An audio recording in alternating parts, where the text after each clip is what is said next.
mauvaise nouvelle. La situation est grave, sire. Kaguya-sama a atteint le top 1 sur ma anime list. Devant FMAB? Oui. Je vois. C'est une révolte. Non, sire. C'est une révolution. Qu'est-ce qu'on fait? Sortez les canons. La garde royale dédale sur les rues et mate la révolte. Il ne faut rien laisser. Quoi, vraiment? Non, je déconne. C'est des dessins, ressaisis-toi, frère. Qui n'a pas entendu parler de Kaguya-sama? Je pose sérieusement cette question car en 2019, quand la saison 1 était sortie, personne ne s'attendait à atteindre la grandeur de production d'aujourd'hui. On sortait tout fraîchement de masterclass comme Bunny Girl Senpai, Shunibyo et... peu importe ce que c'est, toutes ces petites romances étaient pour le temps le prime de la romance dans la Japanimation, et des classiques dont tout le monde se souvient encore. Mais une chose dont on se souvient encore plus, c'est qu'à part le cadre ou le thème, la romance en elle-même est toujours bourrée de clichés, des mêmes histoires, des mêmes relations platoniques, avec de bons gros « non mais je t'aime bébou !» Et Kaguya-sama a également les mêmes clichés. Mais plus important, exécute tous ces clichés d'une façon unique et d'une narration tout aussi divertissante. Et c'est sûrement ce que j'irais dire à n'importe quelle personne voulant commencer la série. Eh mec, comment ce Kaguya-sama, c'est une bête de romance? Ouais, non. Pas très chaud. Bon, d'accord.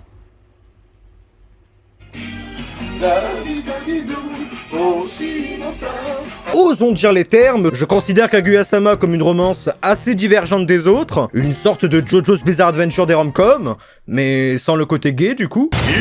Cette saison 3 pour moi est la meilleure, et pourrait être sûrement résumée aux personnages qui réalisent que leur constante bataille de romancier, avec tout ce quotidien sans aucune souciance, évitant toute réalité, ont finalement des conséquences sur le monde réel. Chaque événement, amené comme divertissant ou drôle pour nous, sont pour ces personnes des étapes de progression, pour l'amour, le cadre, le fort intérieur des personnages, et leur développement distinctif au cours de la série. Et je pense que celui qui nous parle le plus, c'est celui d'Ishigami, qui a reçu un développement assez inégal par rapport aux autres, et vraiment beaucoup mieux même. Les filles m'aiment bien, je suis un peu mystérieux comme Light Yagami. Okawari no Suzuki. Hein, t'as dit quoi? J'ai dit baisse ta mère, salope! Oui, je suis un fan incontesté de Ishigami. Son look, sa gesture, sa façon de parler, son humour et sa dépression.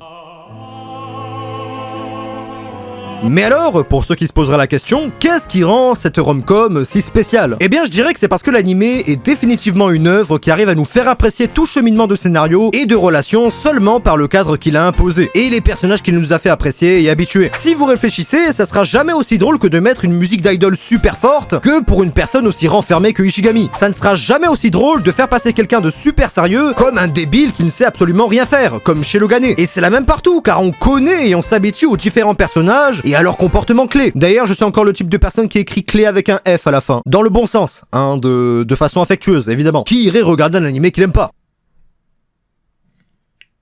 Ça ira, on a tous compris que t'étais spécial, Utilisateur de Twitter. Comment tu sais? Mettre des événements gênants ou marrants du quotidien, vécus et interprétés de toutes sortes, par des personnages que nous adorons, y a pas à dire, ça marche toujours du feu de Dieu. Et boum! Le feu de Dieu. Mais t'es pas un dieu, David. Ah bah si, Même quand l'un dit m'appeler Bouddha. Reprenons. Du coup, ça rend tout fun et plausible. T'as l'impression qu'on fait une pierre deux coups, et que chaque événement est un nouveau moyen d'en apprendre plus sur un personnage, en montrer plusieurs facettes, ou juste savoir quelque chose. C'est dans ce genre de moment qu'on apprend que Shirogane n'est finalement pas nul à tout, et que Chika peut se montrer méchante parfois. Qu'il est méchant. Tout en même temps de divertir et de faire rire le spectateur qui regarde ça, et introduire de manière astucieuse plein de sous-plans d'intrigue, tout en ne trahissant pas son thème, c'est quelque chose que ne réussit que très peu d'œuvres. Honnêtement, il ne faut pas compromettre le ton léger avec du background assez lourd et inversement. La série arrive parfaitement à lier, mixer et doser la comédie, la romance, la tranche de vie, le suspense, autant de thèmes mêlés à autant de genres touchés de près ou de loin qui sont incroyablement bien retransmis aux spectateurs et millimétrés au centimètre près, comme sur le graphique ici présent. Je juge cette comédie romantique comme je l'ai fait depuis le début, comme étant plus une comédie qu'une romance. La comédie qui apporte tous ces thèmes et genres très rapprochés de ce qu'elle engendre. Et plus on approche du point culminant, de la fin, de l'apogée de la série, plus le côté romance prend le dessus sur la comédie, jusqu'à même l'englober et amener à son tour tous ces thèmes et genres si caractéristiques de ce que ça peut amener. Et grâce au cadre et au côté détente et réconfortant de regarder ça, ça donne le choc nécessaire pour remarquer la différence. Et surtout être plus que concerné par la situation. Comme moi, je pense, vous aimez ces personnages, j'aime leur interaction, leur quotidien, leurs réactions, leur côté débile et délirant qui égayera le quotidien de n'importe qui. Oui, Kaguya-sama donne le sourire de par toute l'interface qu'elle a lutte difficulté à construire au travers de tous ces épisodes. Et pour ceux qui ne me croient pas, souvenez-vous de l'introduction du personnage de Ino. C'est franchement très dur pour ce genre de série d'insérer de nouveaux personnages quand tu sais que tout ton plaisir découle déjà des personnages existants. Au début, Ino était détestable, hein, et clairement perçue de trop. Mais au fur et à mesure, on a appris à la connaître, elle a changé, elle a un background, a été développée. Non. On n'est pas dans One Piece. En fait, il n'y a rien qui puisse nous faire foncièrement la détester. Et c'est le cas de presque tous les personnages de cette série. Tu pourrais poser un nom sur tous les comportements de tous les personnages tellement ils sont uniques. Si je vous dis très tsundere, parfois méchante, malicieuse et froide, vous pensez à Kaguya. Si je dis dépressif, gamer, vous pensez à Ishigami, le meilleur perso d'ailleurs. Si je dis conne et joyeuse, vous pensez à Chika. Si je vous dis gros, chômage, YouTube, Mushoku-tensei... Retenez-vous de dire ce que vous pensez. Vous voyez comme la série est parvenue à ancrer les personnages dans nos mémoires, simplement et difficilement en les rendant mémorables. Et ça, c'est réellement quelque chose qui manque à beaucoup d'animés de nos jours. En fait, on s'est toujours plaint, moi le premier, du fait que la comédie soit largement plus présente que la romance, mais a fortiori, quand on réfléchit un peu, ça ne fait que tendre l'instant présent davantage, le rendant encore plus gratifiant et méritant pour le spectateur, d'avoir attendu tout ce temps.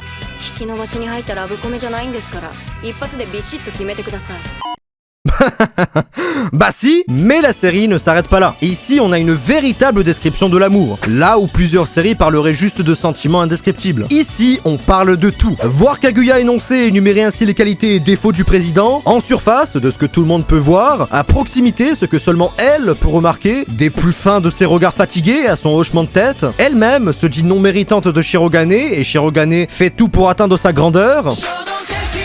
Non, pas celle-là. Les attentes et les espérances se heurtent, et c'est ça la beauté du truc. C'est quelque chose qu'on peut largement comprendre et compatir, car on suit juste des adolescents être des adolescents en fin de compte. Nous connaissons tous nos plus grands défauts, hein, Kaguya-sama d'être froide et manipulatrice, et avons également des attentes de notre entourage, et des impressions sur les impressions qu'ils ont sur nous. Une dynamique sociale très simple et pourtant pas souvent décrite aussi bien qu'ici. Mais tout ça se doit d'avoir un cadre qui différencie l'événement sérieux de la simple détente et humour qu'on a l'habitude de voir. Alors, on fait comment? Je sais pas.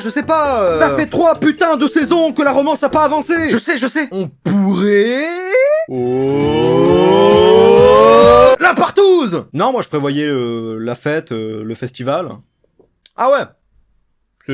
C'est une bonne idée aussi. Voilà, c'est la fête. J'aime bien en fait l'aspect du festival qui permet beaucoup de fantaisie qu'une comédie romantique ne se permettrait pas en général. La rêve de l'horloge, le festival qui se termine après minuit, comme le sort qui se brise pour Cendrillon, et le côté théâtral ne fait que pousser plus loin cet extrême. Y a pas à dire, l'animé s'est vraiment donné à fond pour que cette fin de saison soit un beau spectacle. C'est sûrement l'une des productions comédie romantiques les plus ambitieuses que j'ai pu voir. À chaque nouvelle saison, la série nous surprend en réinventant encore le genre avec toujours plus de qualité, signé d'ingéniosité, de blagues, de plans de caméra, de panoramiques de voix. La caméra s'éloigne donc on les entend plus loin. Ah, je vous assure, c'est tout con, hein. Mais les animés qui ont cette force du détail, ça se remarque. Et du coup, quand tu lances un épisode, t'es sûr de pas être déçu. C'est une comédie romantique, certainement, mais une qui exploite complètement son thème. Ici, on vous prend pas pour des cons, hein. L'entièreté du relationnel, de l'humour, du développement et de l'intrigue sera basée sur des situations à plusieurs échelons que la série aura elle-même créées. Chaque situation se surenchère avec une autre plus grande pour finalement assister au dénouement herculéen de l'avenir de chaque personnage qu'on chérit, et Kaguya-sama n'a jamais failli à nous donner une conclusion incroyable. Tellement incroyable que j'ai du mal à y croire, hein. Alors, qu'est-ce que t'en dis, Roger? Putain. Y a pas de putain ici, que des femmes honnêtes. Après, je ne dis pas que Kaguya-sama est le meilleur animé de tous les temps, loin de là. Mais le fait est que si moi demain j'écris un manga et qu'on l'adaptait aussi fidèlement avec des idées innovantes, des plans de fous furieux, bah là je me dirais ouais, ça c'est de l'adaptation animée. Un truc tellement réussi qu'avoir une adaptation aussi parfaite remet même en cause le fait de lire le manga tellement c'est bien. Comme Demon Slayer ou autre, c'est le genre d'animé qui ne vous prennent pas pour un con. Vous savez, la plupart des animés de nos jours ne ressemblent parfois pas à grand chose. Ça en est presque honteux de se dire que Black Lagoon par exemple a été fait en 2006.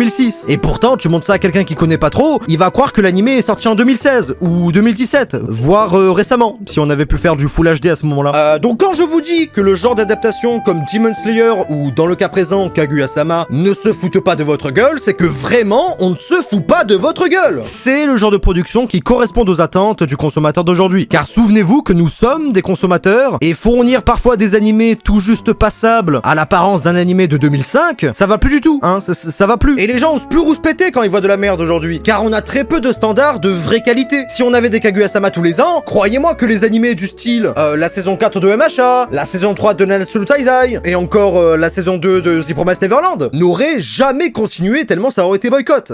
Hein? Là, c'est clairement nous prendre pour des cons. Et ce que nous devons retenir au final est que Kaguya-sama est un exemple d'adaptation parfaite. Kaguya-sama est le type d'animé que voudrait recevoir n'importe quel manga, c'est-à-dire une adaptation qui ajoute vraiment une valeur ajoutée au produit final, pas seulement pour l'adapter page par page ou juste faire la promotion du manga, comme souvent fait de notre temps, mais vraiment faire à ce que cet animé vaille le coup de le voir, même plus que le manga parfois, hein. Et dépasser ce genre d'espérance de qualité, dépasser ce stade de simple promotion du manga, du matériel source, de par sa qualité, sa réalisation, son ingéniosité et ses nombreuses références culturelles et contenus ajoutés, c'est ce qu'a fait Kaguya-sama tout le long des saisons et de façon brillante. Et c'est pour ça que ça en fait un des meilleurs exemples d'adaptation animée de nos jours. Par contre, je veux pas casser l'ambiance, mais faut parler d'un truc, hein. Sur Twitter, comme d'habitude, les réactions se sont pas trop fait attendre et on a encore eu le coup du fameux « des hommes regardent ça ». Alors autant j'aime parler à tout le monde, hein, l'existence est faite de nuances et de paliers différents, mais ce genre de personnes, surtout les plus extrêmes d'entre eux, t'as l'impression que non. T'as l'impression que eux, dans leur vie, c'est soit oui, soit non. Tu ne peux pas discuter avec ce genre de personnes. Même si moi, admettons, je détestais les romances, j'irais dire oui, c'est nul, oui, c'est un truc d'homme fragile, allez, si tu veux. Mais je ne pourrais que reconnaître la qualité et le soin apporté à l'œuvre en face de moi, en plus de comprendre pourquoi les autres aiment bien. Si tu as la capacité d'haïr, tu as aussi la capacité d'aimer. Et bah comme tout le monde, en fait. Ce que tu aimes, d'autres le détestent, et vice-versa. Et avoir une vision qui va plus loin que le bout de notre nez, dans le monde d'aujourd'hui,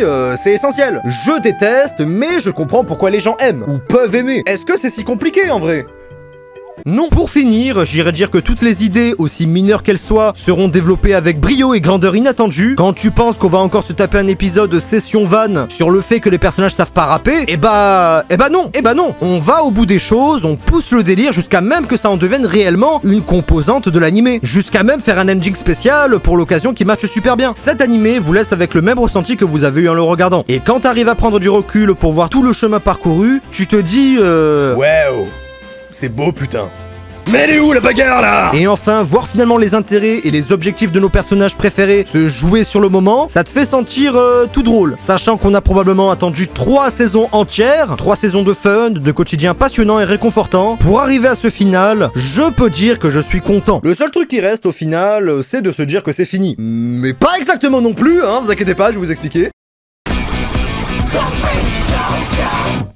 Avant toute chose, si vous voulez reprendre là où l'anime s'est arrêté, vous pouvez reprendre volume 14 du manga, ou plus précisément chapitre 138. Alors pour la suite, aucun souci à se faire, elle a déjà été annoncée à la fin du dernier épisode. Néanmoins, on sait que c'est un nouveau projet animé, donc on ne sait pas si c'est un film, des OAV ou une saison 4. Gotobu nous avait déjà baisé avec ça. Hop, flash de dernière minute. Finalement, c'est bien un film qui a été annoncé, donc on s'est fait baiser. Mais là, je vais pouvoir vous en dire plus, hein, quand même. Souvenez-vous, à la fin de la saison 2, l'image de fin mettait un petit truc caché sur le côté avec continue yes or no, qui était sur le no et après qui est passé sur le yes, pour confirmer la saison 3. Bah là, pour la saison 4, il semblerait que ce soit à peu près pareil, hein. Lors du dernier épisode, les yeux de Kaguya forment le chiffre 4, ce qui affirmerait que la nouvelle adaptation animée serait une saison 4, mais c'est spéculatif, attention, hein. Même si pour une si grande production, c'est sûrement loin d'être un hasard, hein. Et enfin, si vous voulez reprendre en manga, attention, car comme d'habitude, l'anime a dû réorganiser des événements et louper certains chapitres, c'était nécessaire. Donc si vous voulez l'entièreté de l'expérience, je vous conseille de reprendre un peu avant, mais genre vraiment juste un peu avant, hein. Je crois que maximum ça a loupé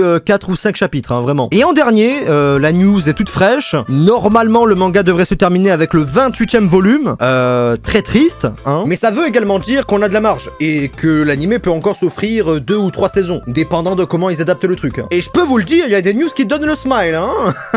Bref, évidemment, pour savoir si ça sera une saison 4 ou pas, clin d'œil, je vous invite à laisser un commentaire, comme ça je pourrai vous en informer. Sur ce, c'était tout pour cette, j'espère qu'elle vous aura plu et qu'elle vous aura aidé. Si c'est le cas, n'hésitez pas à vous abonner, liker, partager, ça me ferait vraiment super plaisir. Quant à moi, je vous dis à une prochaine vidéo, en attendant, portez-vous bien, ciao bye.